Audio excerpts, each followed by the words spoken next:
Cinemação, o seu podcast sobre cinema. Acesse nosso site cinemação.com. Cinemação.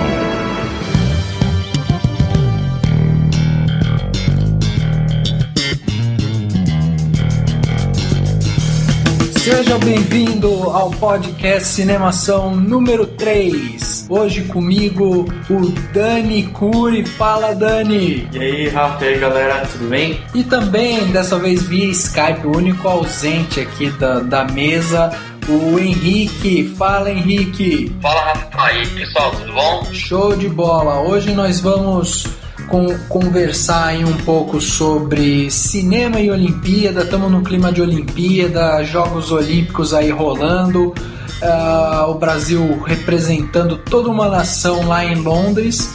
Então a gente vai conversar um pouco sobre essa relação cinema-Olimpíada e também vamos falar um pouco sobre o Batman, o tão aguardado Batman, que chegou aí com o seu último filme e finalizou a trilogia. E é isso aí, vamos começar então com um quadro Repercussão.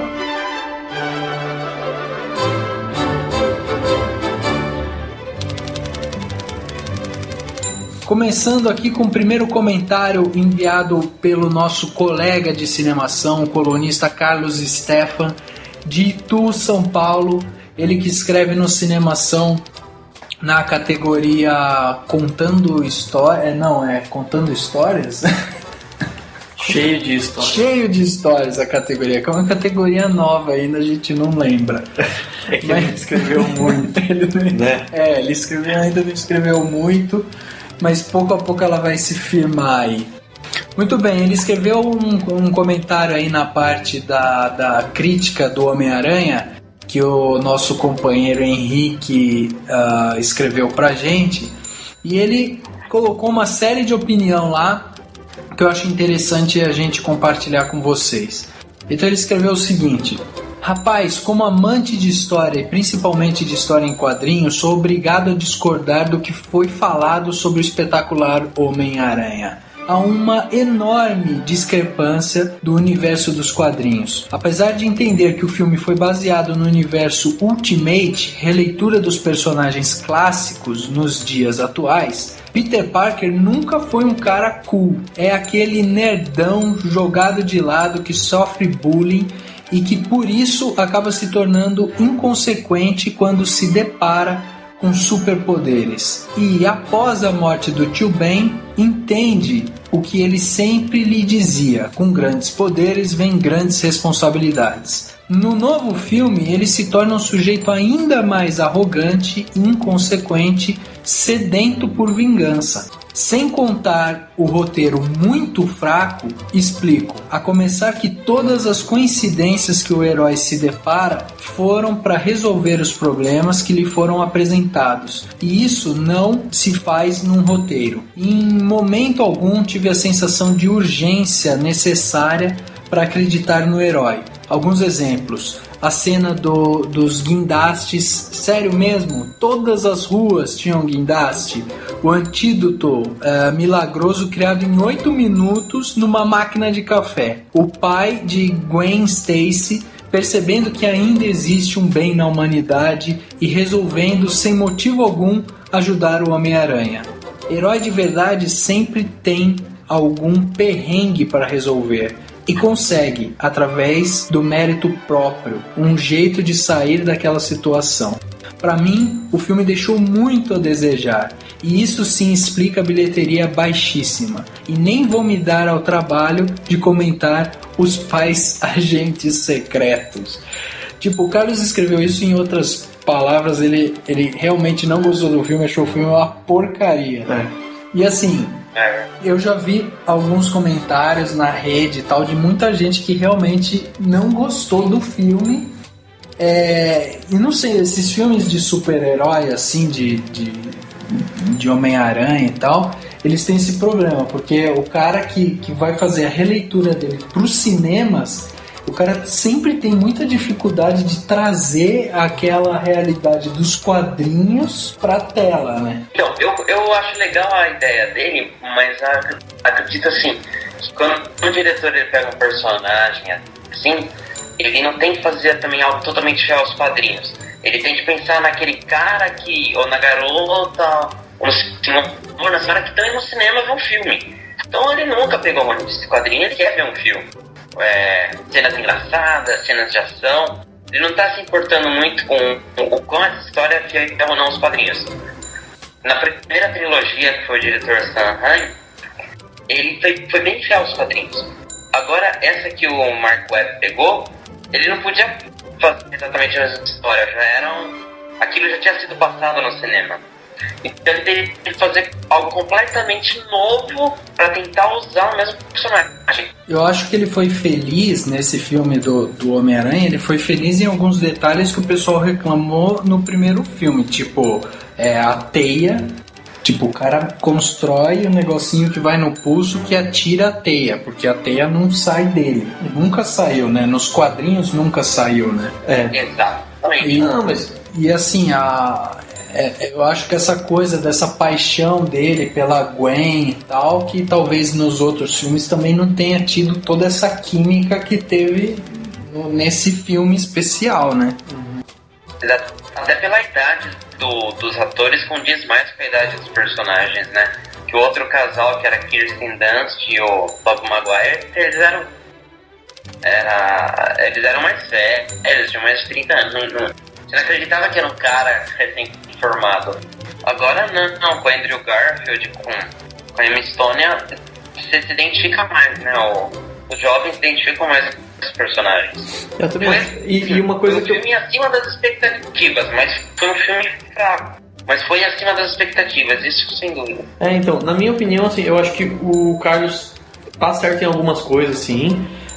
Eu também acho que tem essas coisas dos guindastes, de criar em 8 minutos. Foi realmente uma solução que podia ter sido... Foi meio forçado, concordo.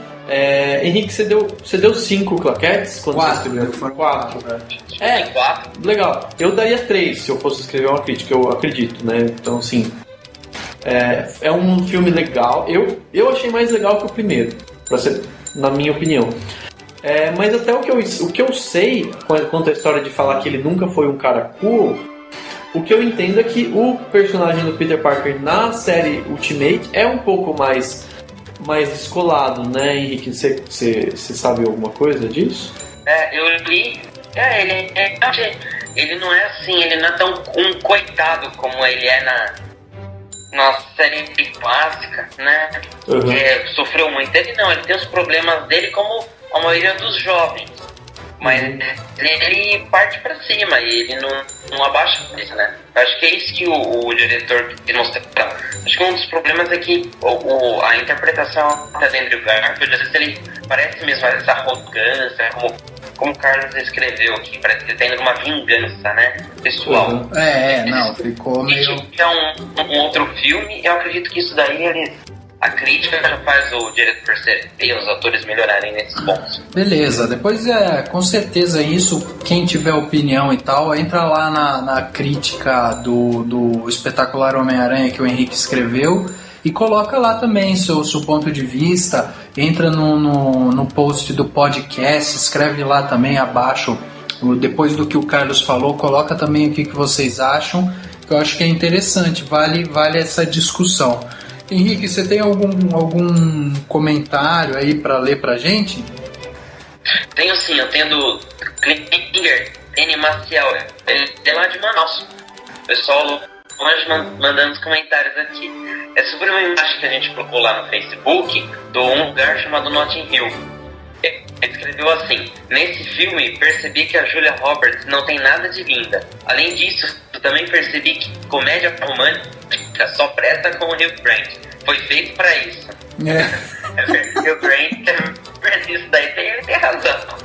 Pô, agora falar que a Julia Roberts não tem nada a Julia Roberts tem a beleza dela, né? Isso daí é difícil discutir que não tenha, né? O cara vai falar que a Julia Roberts não tem beleza? Não tem nada de linda? Também não concordo. Eu não acho que a Julia Roberts seja a mulher mais bonita do mundo, mas ela é muito bonita. E no lugar chamado Notting Hill, que ela, inclusive, é um pouco mais nova do que ela tá hoje, né? Hoje nem sei como que ela tá, porque faz tempo que eu não vejo ela por aí. Mas Eu acho que ela tá bem bonita, mas... o Hugh Grant... ele faz comédias tipo, românticas boas. Galã de filme... De comédia romântica. Mas, cara, já passou, né? O cara agora... agora a época dele mas, já foi. mas, tem uns caras muito melhores. Sim, aí. mas faz sentido um pouco, porque... Pelo menos eu pelo menos gosto bastante do Simplesmente Amor, que é com o Hugh Grant daí. Apesar de ser uma comédia romântica diferente. Filme que eu já vi de comédia romântica é Simplesmente Amor. Melhor filme. Então, eu também acho que se não é o melhor, tá entre os melhores. E é com ele também. Faz sentido um pouco. Às vezes ele exagerou um pouco, mas tá valendo. Legal. E você, Dani, algum comentário aí? Sim, tem um comentário do Carlos Silva, que ele comentou no post do Cinemação, que foi sobre cinema nacional na TV aberta. Para situar todo mundo, vamos explicar um pouco. Eu fiz o post, para quem não leu, sobre a queda dos filmes nacionais na televisão aberta. Ou seja, os principais canais de televisão que exibem filmes no Brasil e que realmente é por onde a grande massa da população brasileira assiste os filmes, eles estão passando muito pouco filme nacional. E aí o Carlos Silva fez o seguinte comentário. Ele não colocou de onde ele é, mas tudo bem. Ele falou assim: se a TV Brasil existe, por que não botar a tal produção cultural brasileira para rodar lá? Porque ninguém assiste aquilo. Ninguém quer ver, ou quase ninguém, cinema nacional. Veja a audiência ali, é zero. Enfiando-a na grade das TVs, a cota nacional encontrará espectadores. Não encontrará, é claro, como não encontra na TV Brasil, que é aberta. Eu acho que ficou um pouco confuso o comentário, mas eu entendi o que ele quis dizer. Porque acho que o que o Carlos quis dizer é o seguinte: o canal de televisão que mais passa filme brasileiro é a TV Brasil, e ela tem uma audiência muito baixa. Exatamente. Principalmente se comparar com os que mais passam filmes em geral, né? Os que mais passam filmes no Brasil são a Globo e o SBT. Acho que a TV Cultura passa bastante, mas também tem audiência muito baixa. Muito mais baixa que da Globo e do SBT. E eu acho que faz sentido, porque assim, estão querendo fazer uma lei que vai garantir uma certa cota de filmes nacionais na TV aberta. Eu acho que seria alguma coisa do tipo: quanto mais filme passar, mais filme nacional tem que passar. Teria uma porcentagem. Legal. Eu acho interessante, e acho que ele quis dizer também que passando o filme nacional na TV aberta, a audiência vai cair.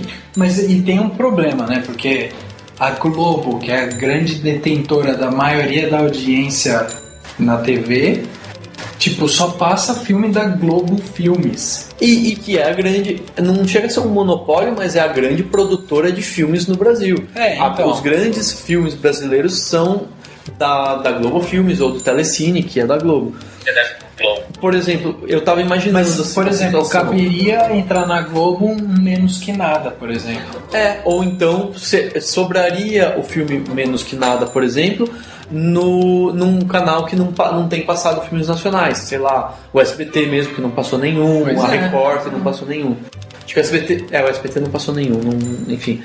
E realmente cairia a audiência, provavelmente o que esses canais menos querem é esse tipo de cota. Mas eu acho que se tivesse seria interessante, porque eu acho que agora vai ter um pouco mais de filme nacional na TV paga, pelo menos, por causa da exigência da lei de cota para produção nacional. Então canais que passam só filme vão ter que passar mais filme brasileiro, e aí eles vão ter que se render um pouco a produções um pouco menores. Mas eu acho que se fizerem isso, com o tempo a tendência é que tenha mais grandes produções brasileiras, porque eles sabem que vai ter cliente depois para comprar da distribuidora para passar no canal. Eu acho que é interessante isso também. E é bom para quebrar aquele tabu, né? Que fala que filme brasileiro é ruim, filme nacional sem palavrão. Tem tanto filme nacional bom, mesmo de outros anos, não necessariamente a porrada de filme novo que veio esse ano, mas é bom até para a população ter aquela valorização do que é nosso, né?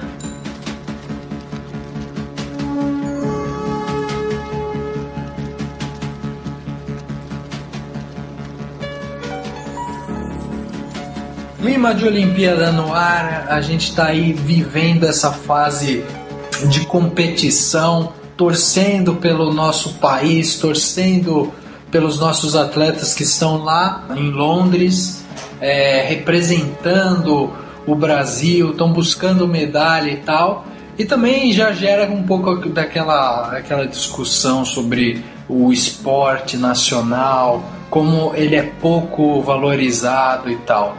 E aí a gente encontra um pouco de semelhança também com o cinema, né? Porque a gente tem aí dois polos de muito potencial num país enorme como o Brasil e muito pouco aproveitados pela cultura interna.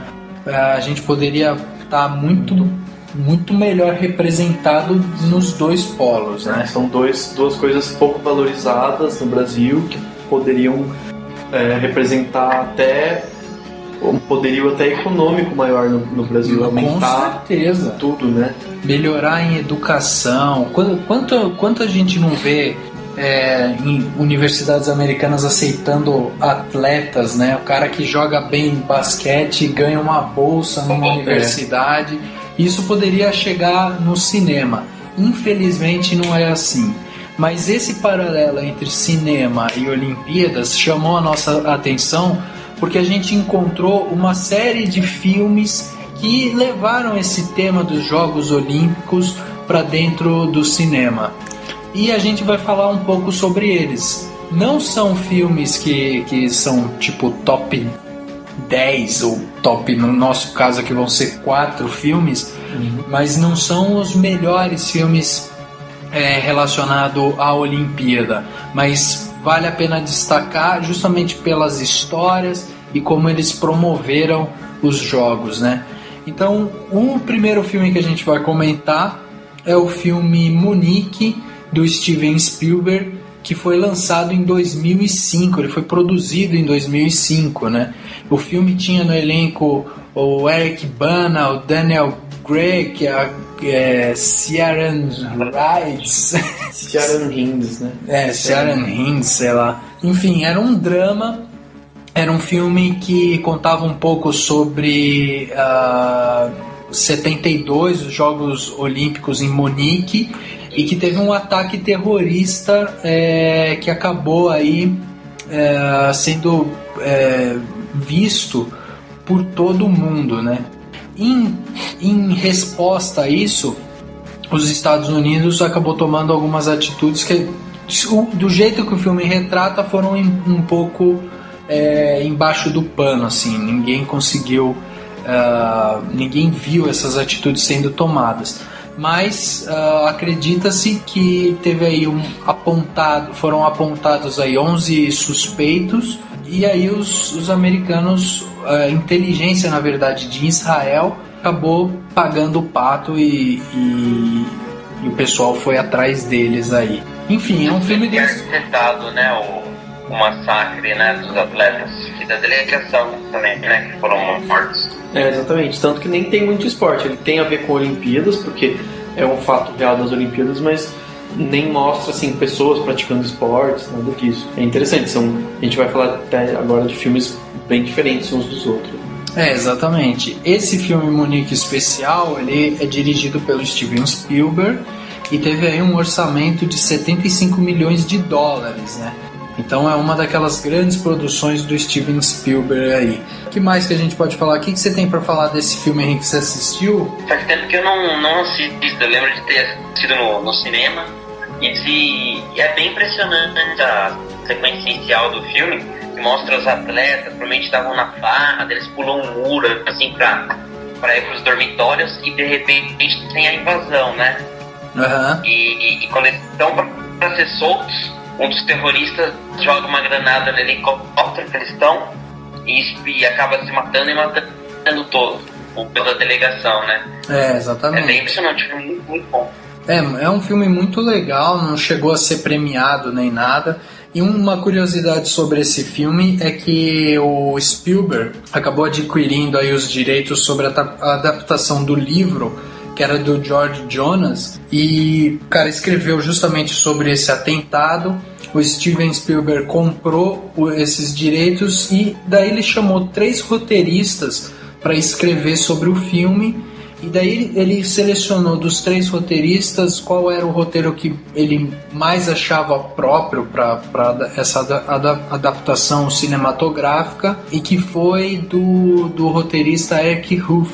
Depois que ele selecionou isso, ele mandou o roteiro ainda pro Tony Kushner, que foi revisto. Mas assim, o filme é bem legal mesmo, e ele chama bastante a nossa atenção, justamente por ser uma grande produção do Steven Spielberg, né, e contar com grandes nomes, principalmente como o Eric Bana e o Daniel Craig. E aí, Dani, qual o filme que você tem para destacar pra gente? Eu tenho bem legal. Ele também se passa, né? Na verdade, é mais na preparação de atletas para as Olimpíadas. É o filme Carruagens de Fogo. Ele é de 1981. Ele conta a história de 2 atletas britânicos que estão determinados a competir nas Olimpíadas de 1924. Então, assim, a história do filme se passa nos anos 20. E um deles tem toda uma certa tensão, porque um deles é judeu e o outro é cristão, né? Isso nos anos 20 era um pouco mais delicado. O Carruagens de Fogo, uma curiosidade interessante dele, em Portugal ele se chama Momentos de Glória. Então, em português, tradução ao pé da letra, Chariots of Fire virou Carruagens de Fogo no Brasil. Em Portugal, Momentos de Glória. Ou Momentos de Glória. Momentos de Glória. E aí, é um filme do Hugh Hudson, e que ganhou no Oscar de 82, ele ganhou alguns prêmios. Ele ganhou melhor trilha sonora, melhor figurino, melhor filme e melhor roteiro original. Ele também foi indicado para melhor diretor, melhor ator para o Ian Holm e melhor montagem, mas não ganhou esses. E na melhor trilha sonora, o mais interessante do Carruagem de Fogo, mereceu o Oscar. Por quê?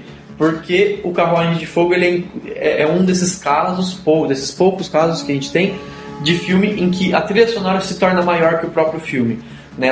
A música tema do Carruagem de Fogo, que foi um músico grego, Vangelis, que compôs, super famosa. Tem muita gente que nunca nem viu o filme, mas com certeza já ouviu a musiquinha, né? Que inclusive está tocando agora. Que todo mundo está ouvindo. Exatamente. Essa música é uma das músicas mais famosas do cinema e que virou o hino da maratona, né? Maratonistas em geral geralmente tocam essa música, e é legal que tem várias cenas de série de TV, desenho, outros filmes de comédia que usam essa música como sempre com aquele clichê, né?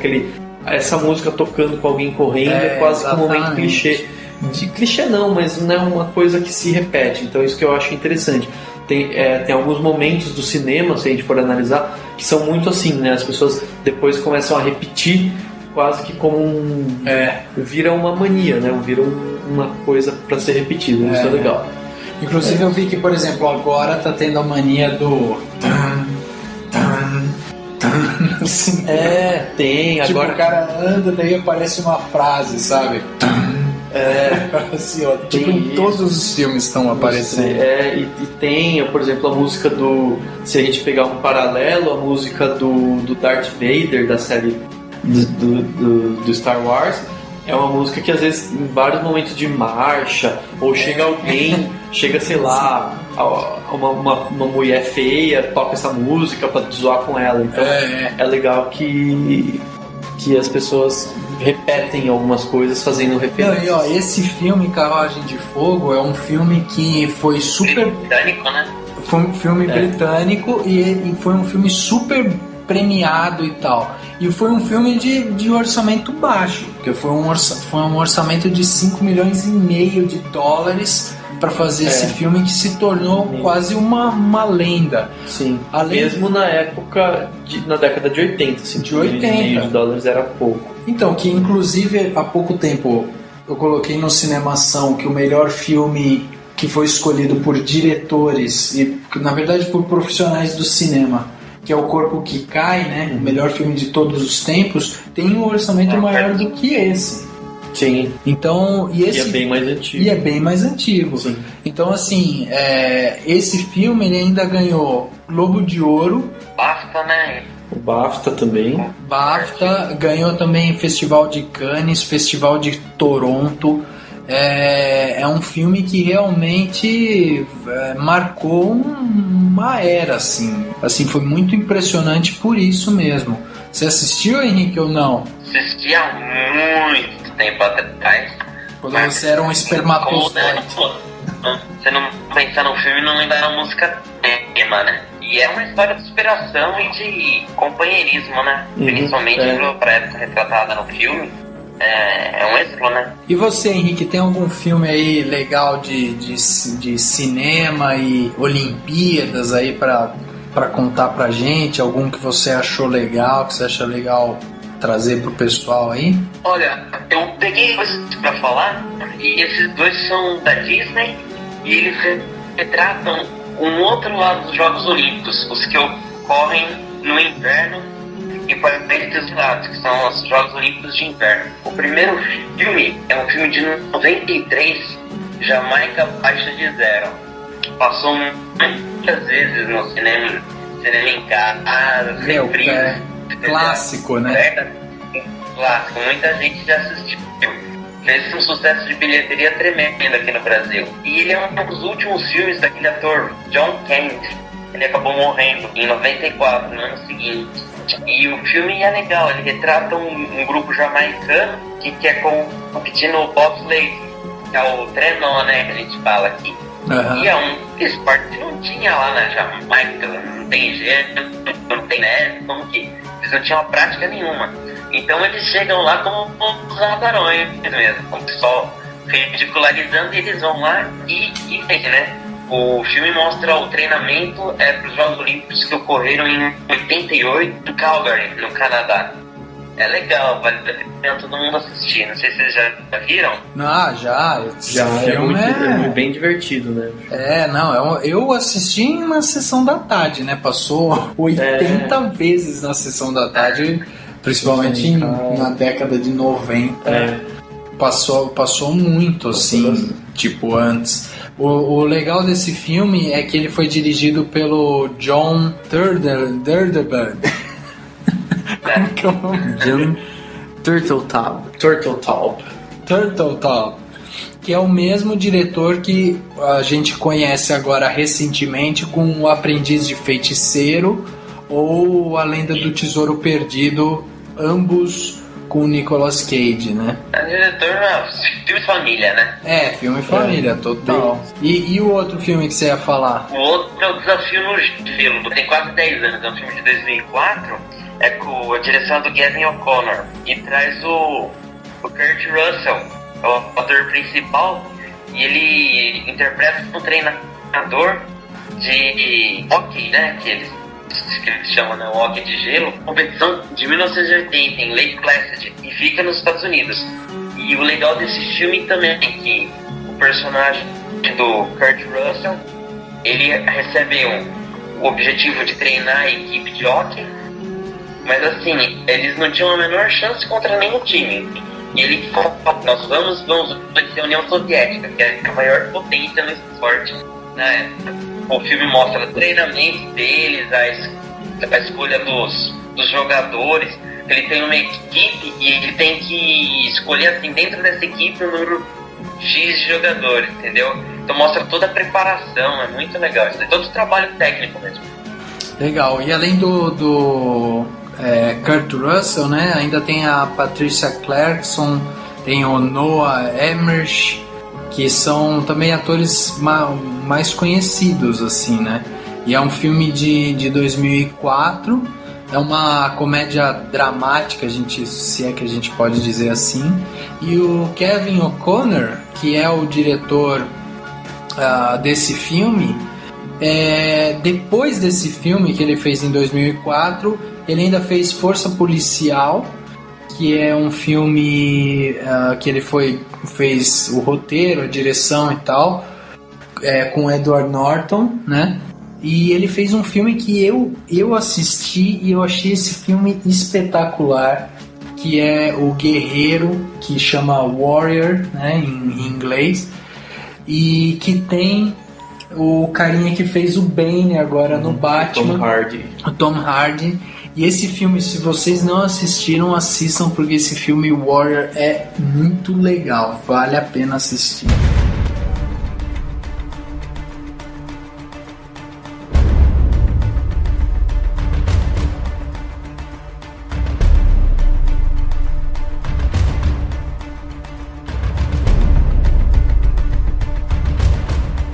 Chegou ao fim os filmes do Batman dirigidos pelo Christopher Nolan.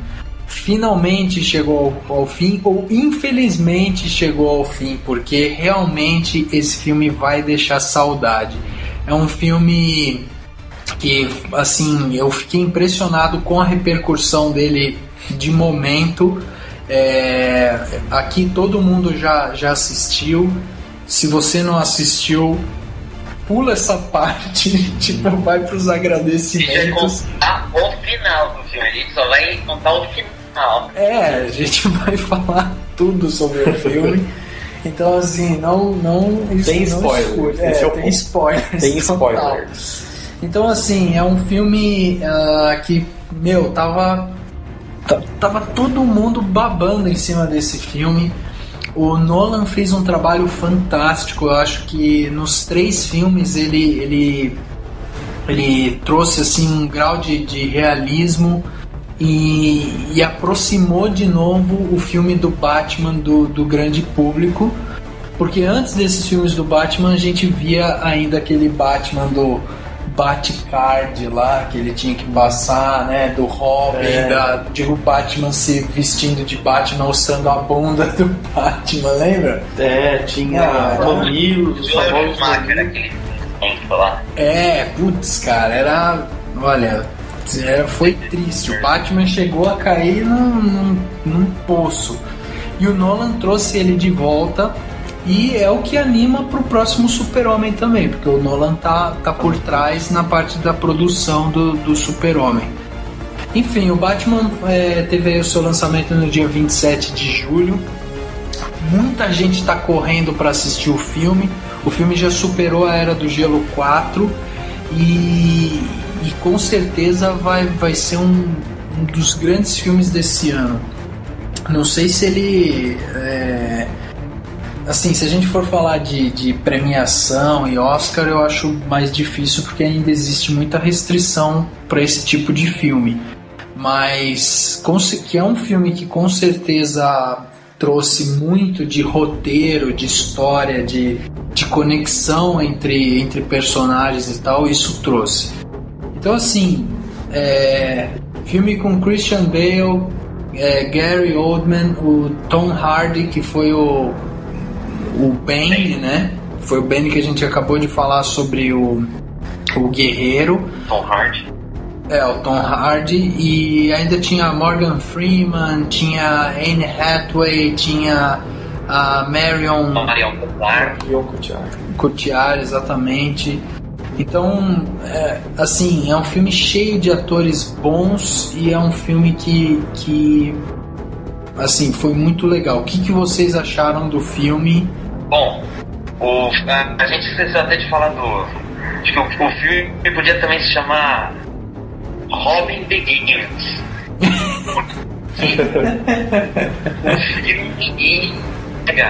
O ator Joseph Gordon-Levitt, e ele tem um aprofundamento, é um personagem que não tinha aparecido nos outros 2 filmes, é um personagem criado pelo Christopher Nolan.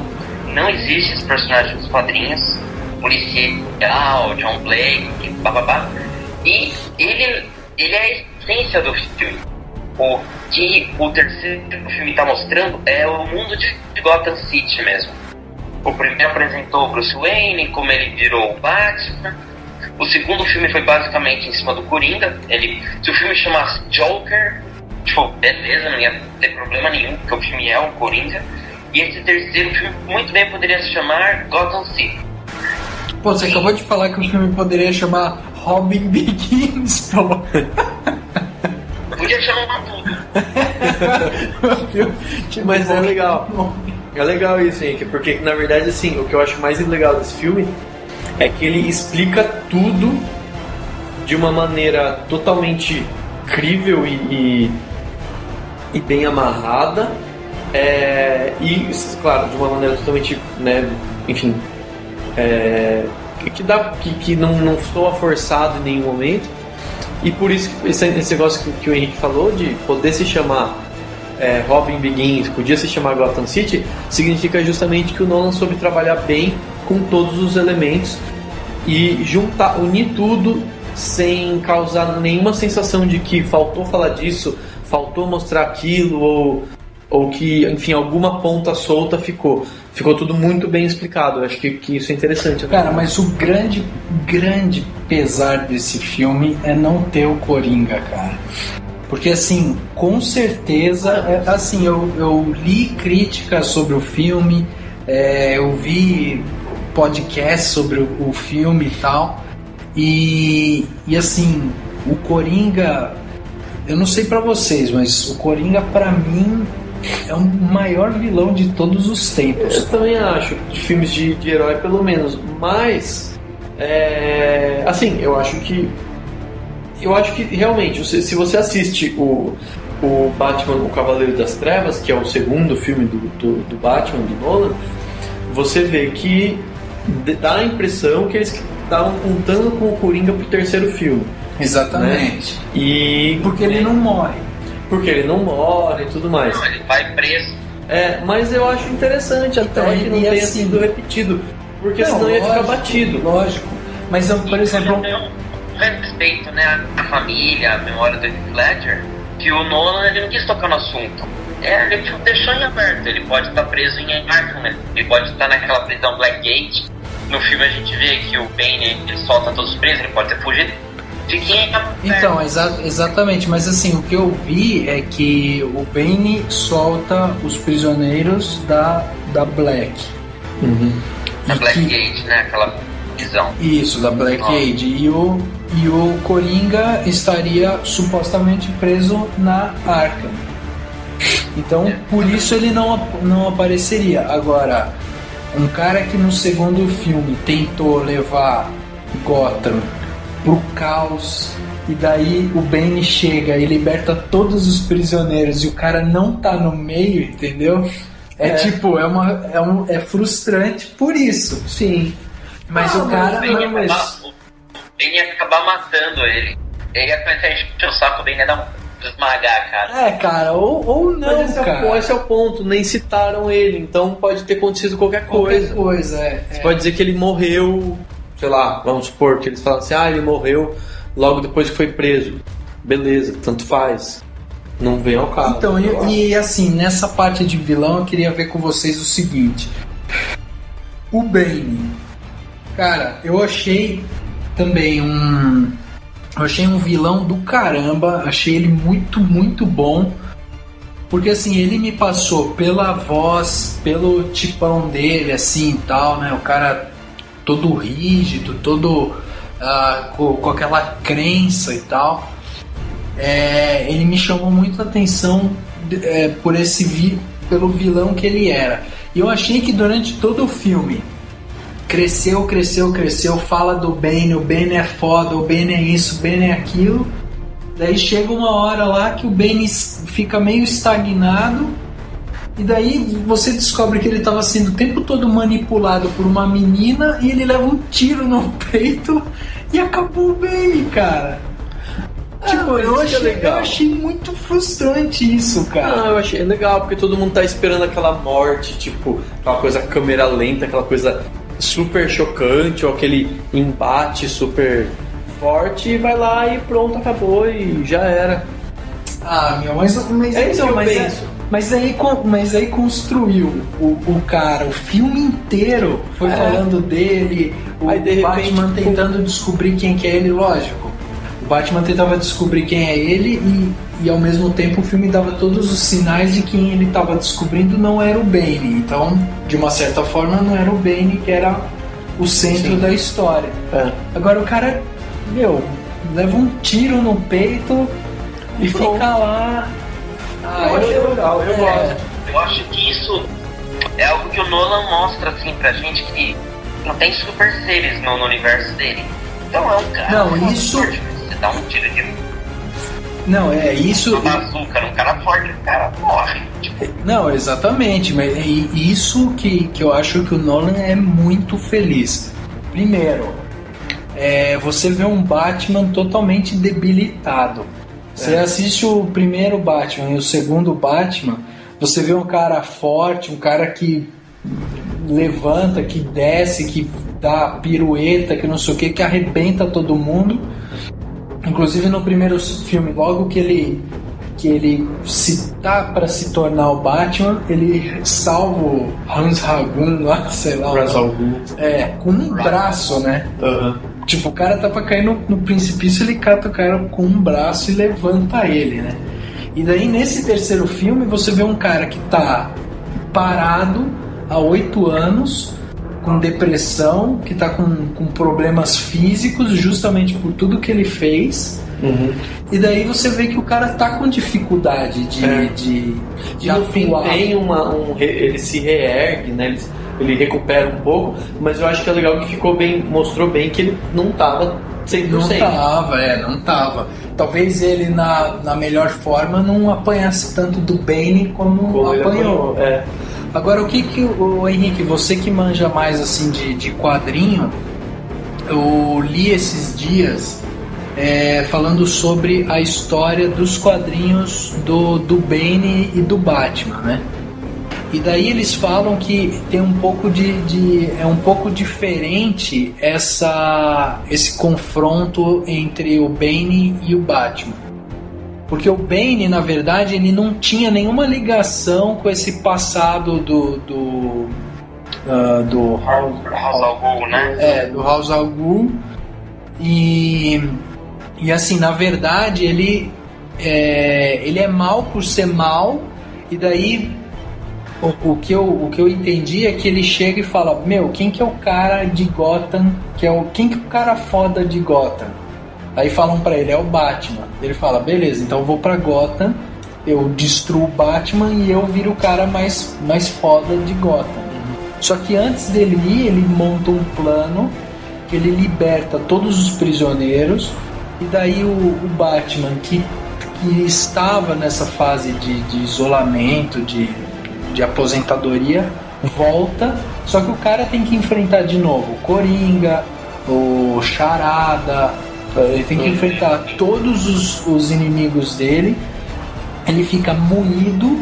Daí o Bane descobre quem que é o Batman. Na verdade, chega lá e arrebenta com o Batman, porque o Batman não tem mais condição física. Esse é o ponto. O Nolan, ele se preocupou em transformar essa trilogia do Batman numa coisa totalmente realista. E se separar para pensar, nada realista, uma coisa do tipo: eu sou fodão, eu vou pra uma cidade e vou destruir o cara mais fodão. É meio infantil isso. Nos quadrinhos funciona, num desenho funciona, mas num filme, no tom sombrio que a trilogia do Batman tem, não funcionaria, é só ridículo, né? Tipo, beleza, ele é só um cara fodão que chegou lá e pronto. Então, ao mudar a história, eu acho que ele tá certo, porque é até legal que cria surpresa, né, no espectador, mesmo no espectador que lê quadrinhos, que acompanha os quadrinhos. Eu acho que e ainda traz esse realismo, tipo, claro, por mais que tenha coisas meio fantasiosas, tipo Liga das Sombras, o que é isso, um monte de, né, tem coisas um pouco fantasiosas, mas é totalmente crível dentro do universo criado, e daí faz todo um sentido, né, de ele ter relação com a Liga das Sombras e papapá e tal. É verdade. Ele na verdade, ele foi criado numa prisão, que nem fala no filme, e até o Tom Hardy ele passa bem pelo jeito que, né, a voz, ele parece ter um sotaque meio britânico, né, mesmo com a máscara. E ele é um cara assim, que quando ele fazia 2 coisas na prisão: ou ele treinava musculação, seu físico, ou ele estava lendo o livro. Então ele é um cara estupidamente forte e estupidamente inteligente. E ele cria uma obsessão por morcegos. E daí ele vê no Batman o supra-sumo da sua obsessão. Então ele vai pra Gotham pra derrotar o Batman e dominar o submundo de Gotham, né? Entendi. E o filme é mais ou menos assim. O filme ele quer dominar a cidade, assim, né? E a única coisa que eu achei no filme é que a cena que ele Eu assisti mais de uma vez o filme já. A cena que ele realmente quebra a coluna do Batman, é muito rápido, você mal vê que o joelho dele bateu nas costas, entendeu? Ele tomou uma surra, assim, mas não que ele, putz, agora ferrou tudo, entendeu? Talvez, sei lá, a Christian dele tivesse dado uns becos lá, pra mostrar que, tipo, realmente já era o Batman, né? Não, assim, se a gente for olhar o filme por uma ótica lógica, o filme tem um monte de gaps, né? Assim, você encontra um monte de gaps. Agora, o filme em si, como um filme de fechamento de uma trilogia, assim, eu achei ele perfeito, cara. Dos últimos que eu vi, dos últimos filmes que eram trilogias e que eu assisti, esse foi o melhor, disparado. Você pega Piratas do Caribe. Porra, Piratas do Caribe, o primeiro filme é animal. Você tem um Jack Sparrow fantástico, não sei o que, daí depois você chega lá, puta bosta os últimos filmes, entendeu? Virou festa, né? Virou... Não, exatamente. Pra mim, a trilogia do Nolan, ela entra na regra do Guerra nas Estrelas, na trilogia clássica, que é a regra do 2, 1, 3. Pra mim, é o maior dos melhores, né? Seria o Cavaleiro das Trevas, depois o Batman Begins e depois esse Cavaleiro das Trevas ressurge. Assim como pra mim no Guerra das Estrelas. Primeiro é o Império Contra-Ataca, depois Uma Nova Esperança e depois o Retorno de Jedi, que é um pouco mais fraco. Exatamente. Realmente, o filme do meio, né, Rafa, não sei se você também pensa, o filme do meio acaba sendo melhor, assim. Por que você acha que acontece isso? Então, eu escutei do pessoal do Brainstorm 9 que eles criaram uma teoria lá dizendo que geralmente os filmes do meio eles são melhores nas trilogias porque o filme não tem a responsabilidade de iniciar uma série, né? Não tem a responsabilidade de construir o personagem e não tem a responsabilidade de finalizar aquela trilogia. Então, muitas vezes cria-se essa expectativa, né? Você vê o próprio Matrix, que foi uma das grandes trilogias que a gente viu. Você tem eu acho que o primeiro filme do Matrix, para mim, pelo menos o primeiro filme foi o melhor deles. E daí o último filme, mesmo com aquela grande batalha entre o Neo e tal, e o agente lá, como que era o nome do agente? Smith? O Smith lá. Pô, a grande batalha entre eles, pô, foi uma super batalha com grandes efeitos especiais e tal, mas que não teve aquele tchan assim. E de repente nesse Batman você encontra isso, né? Eles são muito mais equiparados, né? Por mais que eu até concordo com a sua ordem, Henrique, de o 2, depois o 3, depois o 1, depois o 3, né? Mas eles são bastante próximos, né? São todos muito bons. E o que eu mais acho legal é que ele tem aquele fim, já que é pra dar spoiler, ele tem aquele fim que é meio dúbio. Tem gente que fala, não, o que aconteceu? Ele morreu, tem gente que fala, não, ele não morreu. É legal isso. Mas ao mesmo tempo ele fecha a história e até abre uma possibilidade para continuações, porque o Nolan sabia que tinha que agradar com certeza isso foi exigência até da Warner, né? Os executivos querem que tenha possibilidade, mas ao mesmo tempo ele fecha tudo. Eu, na minha opinião, acho que nunca mais precisava fazer filme do Batman. Pronto, acabou. Eu também acho. E isso que é legal. Tem muita gente que não gosta, porque as pessoas, às vezes, o público em geral tá muito acostumado com aquele fim. Ele tem na cabeça, ele quer que a pessoa conte pra ele, quer que o filme conte pra ele exatamente como tudo acabou. E eu acho que o legal é justamente isso, ter aquele fim que é meio dúbio, cada um pensa o que quiser, e o que vai acontecer depois? Depois pode acontecer isso, pode acontecer aquilo, o cara vira o novo Batman, ou ele volta, e tanto faz, e eu acho que isso que é o legal. Isso, as pessoas precisam se acostumar um pouco em em valorizar a própria interpretação. Tipo, o que é importante? É eu chegar à minha própria conclusão ou aceitar a não resposta. Eu acho que até na humanidade, se for pensar filosoficamente, na humanidade a gente tem, tipo, todo mundo busca a resposta para tudo, mas na verdade tem muita coisa que não tem resposta. Então chega um momento que você meio que se conforma, fala assim, ok, não há uma resposta para isso e ponto. Então é legal que o filme ele mostra isso, ó. Ninguém tá dizendo quem vai ser o Batman, o que vai acontecer, se realmente morreu, se não morreu. E bom, tá ótimo isso. Exatamente. Fechou por aí. Não, e o pessoal do Nerdcast lá, eles falam que o final perfeito do Batman, tipo, seria aquela hora que o Alfred senta na mesa e ele olha e ele dá a risadinha dele, a cena com a cabeça e corta ali, entendeu? Tipo, não mostra. Não ia mostrar nem Não ele. mostra o Bruce Wayne. Não mostra o Bruce Wayne. E daí ficaria aquela coisa, o cara tá vivo, ou não. Não, mas mostrou, mas pode ser só imaginação. O fato que mostrou.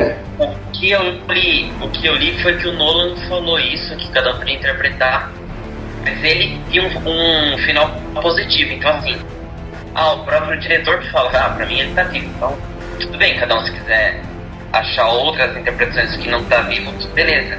E outra coisa também é que até uma prática no cinema, por exemplo, quando a pessoa olha alguma coisa, tá olhando uma árvore, aí passa uma pessoa na frente, de repente a árvore não tá mais lá, entendeu? Entendi. Puxa, era só imaginação. E isso é claro na cena final, que passa o grupo de pessoas e o Bruce ainda tá lá e o Alfred ainda tá olhando, então fica mais claro que realmente ele tava lá, entendeu? Mas, exatamente. Faz sentido. Pode interpretar, né?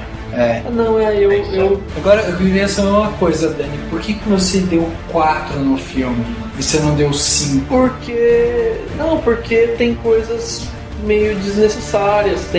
Eu achei muito fraco a Marion Cotillard de repente falar. Eu não gosto dessas coisas clichê de tô morrendo, vou contar a verdade agora neste momento. Isso é uma coisa que eu não gosto. Isso foi engraçado. Isso é uma coisa que eu não gosto. Eu acho a bomba pra explodir, ela no carro toda torta, tipo, vou cumprir os segredos, sei lá, vou cumprir o destino do meu pai. E ela fica contando a história e tem uma hora que a câmera vira assim, ó, e estão todos os personagens parados Isso eu não gosto, assim. Eu acho que claro, é um clichê, o Nolan se rendeu a esse clichê. Enfim, aquela história. Como crítico, isso. Eu penso assim, na hora de escrever a crítica, se um dia eu fizer um filme e for dirigir, pode ser que eu me renda ao clichê porque eu vou querer contar aquilo, mas não interessa, é esse ponto de vista que eu quis mostrar. E enfim, eu acho que tem, por exemplo, aquela primeira cena no avião, a voz do Bane tá muito forte. Foi uma falha técnica, pelo amor de Deus. Na verdade, assim, aquela primeira sequência, ela tinha sido apresentada em IMAX, com a estreia de um outro filme ano passado, eu não tô lembrado, acho que do Lanterna Verde, talvez, eu não tô lembrado. Aí todo mundo, nossa, o que o Bane falou, ninguém entendeu nada. Então foi regravado. Então dá pra ver que a voz dele tá bem diferente do resto da galera que tá no avião. Tá totalmente. Mas sei lá, enfim, podiam ter feito de uma maneira um pouco mais convincente. Ficou parecendo que ele tava num megafone e todo mundo tava na balada. Então, tipo, não ornou, né? Exatamente. Não, enfim. Agora sim. Eu achei justo. Até porque talvez o segundo filme seja um filme tipo uma guerra. Então, se você também dá uma nota muito alta na nossa escala, parece que equipara, e realmente ficou abaixo. Por isso que eu acho que foi justo 4 claquetes, me convenceu pelo menos. Quem não está convencido, entra no cinema e comenta. Claro, e é aquela coisa, eu gosto de dar 5 claquetes para filme muito bom e que tenha alguma coisa a mais. Geralmente aquele filme que você pode ver várias vezes, que tem coisas filosóficas para pensar a respeito. O Batman tem um pouco, mas não tanto, é um filme de herói. Um exemplo, eu dei 5 claquetes pro Millennium, Os Homens que Não Amavam as Mulheres, que é uma sabe, é outra coisa, um outro patamar. Então, só para deixar claro isso, eu gosto de dar 5 claquetes para aquilo que é ou muito, muito bom e que pode ser revisto, ou que serviu para todos os seus propósitos. Enfim. Não, deu para entender. Mas também é meio subjetivo. Não, acho que cada um daria uma nota. Eu, por exemplo, teria dado nota 5 pelo fechamento da trilogia, porque eu achei que foi o ponto final mesmo, entendeu? A gente não tá falando principal, a Anne Hathaway. A Anne Hathaway, que na verdade eu até concordo com o Pablo Vilaça. Se ela não tivesse no filme, não ia ter muita perda pra história. Eu também Mas ela interpreta muito bem, né? Mas ela é muito. E é muito gata. Todo mundo daí entra a polícia, ela começa a berrar como se fosse uma moça indefesa. Aí os policiais passam, daí ela tipo, fecha nada, sai. Aí ela até contracena um pouco com o Joseph Gordon-Levitt, que daí ela muda de novo a fisionomia, fala com ele e ele sai de perto, ela tipo, tchau, já era, entendeu? Não, a interpretação dela é muito boa, tanto que já estão especulando fazer um filme sobre a mulher gato, justamente porque a interpretação dela chamou a atenção assim da crítica e tal. Mas se parar pra pensar, o próprio Nolan disse que a história dela é uma que valeria o filme.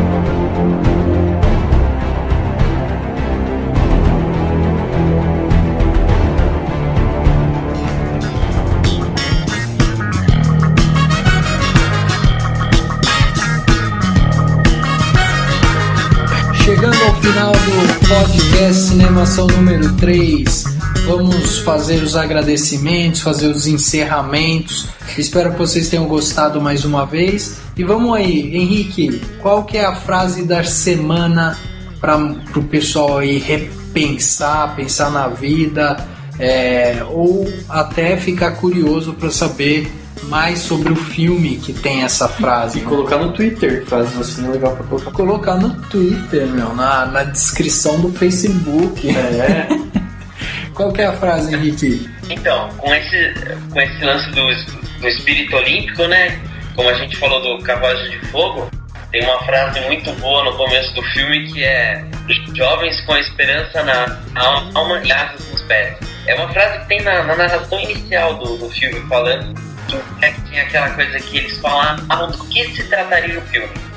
E é legal isso daí, falando da esperança realmente das motivações que os jogos eles trazem para todos, né? Ele toca cada pessoa de uma forma diferente, mas todos com esse ideal de integralidade, união, é muito bonito. Muito legal. Jovens com a esperança na alma e asas nos pés, né? Exatamente. Legal. Então beleza, vamos ficar com essa frase então para essa semana. Quais são os nossos contatos aí, Dani? Pois é, para manter contato com o Cinemação, poder comentar sempre que quiser e tudo mais, pode mandar um e-mail pra gente pelo contato.cinemacal@gmail.com. Pode entrar no facebook.com/cinemacal, né? Cinemação, sem o tio e sem o cedilha. Ou pode no Twitter, @cinema_ação, sem o cedilha e sem o tio.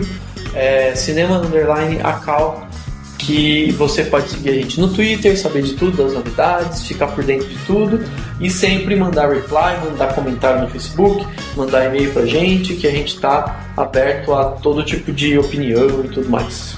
É isso aí, a gente tá cada vez mais recebendo as pessoas, o site continua em crescimento e o seu comentário é cada dia mais importante para a gente trazer informação de qualidade para vocês. Então mandem suas sugestões. A gente ainda tá pegando nomes de filme. No primeiro podcast a gente pediu nomes de filmes de terror que o pessoal tem muito medo, que não assiste sozinho. A gente recebeu algumas sugestões e a gente já está começando a fazer uma lista para divulgar em breve. Crepúsculo. Crepúsculo dá medo? Dá medo. Dá medo do vampiro querer beijar você. Aquele vampiro lindo, né? Brilhante. Mas a gente tá tentando chegar nessa lista. No segundo podcast a gente pediu também comentário. A gente pede sempre sugestão. Estamos recebendo. E quem sabe aí no próximo a gente não tem também alguns convidados aí para interagir também com a gente e trazer mais discussão. O time oficial é esse, o Dani, o Henrique e eu, Rafael, todos juntos trabalhando, e a gente vai tentar trazer cada vez mais coisas novas para vocês. Lembrando, a votação no Top Blog ainda está aberta, entra lá e vota.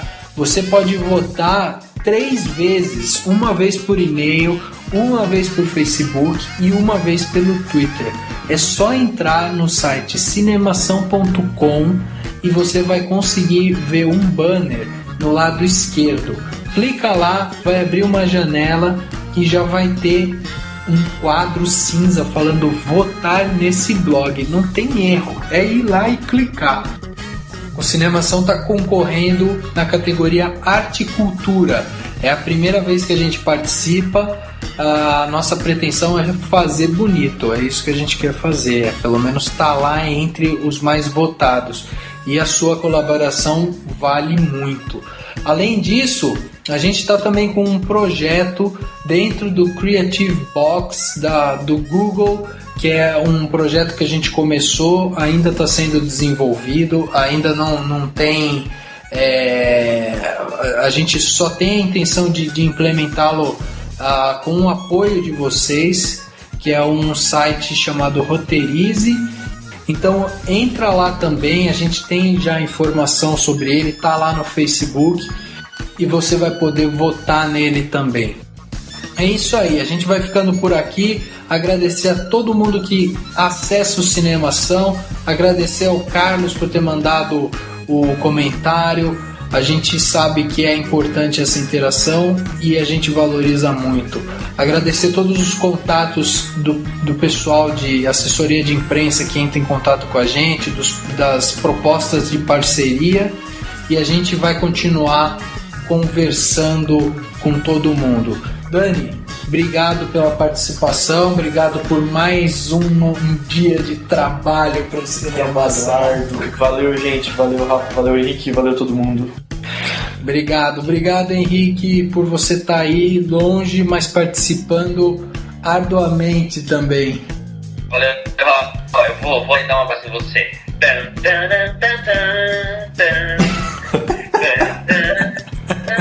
Ele tá chegando, eu vejo ele no horizonte. Na estradinha. Aí ele para no pedágio, paga e continua a musiquinha. Falou. Obrigado, gente. Obrigado.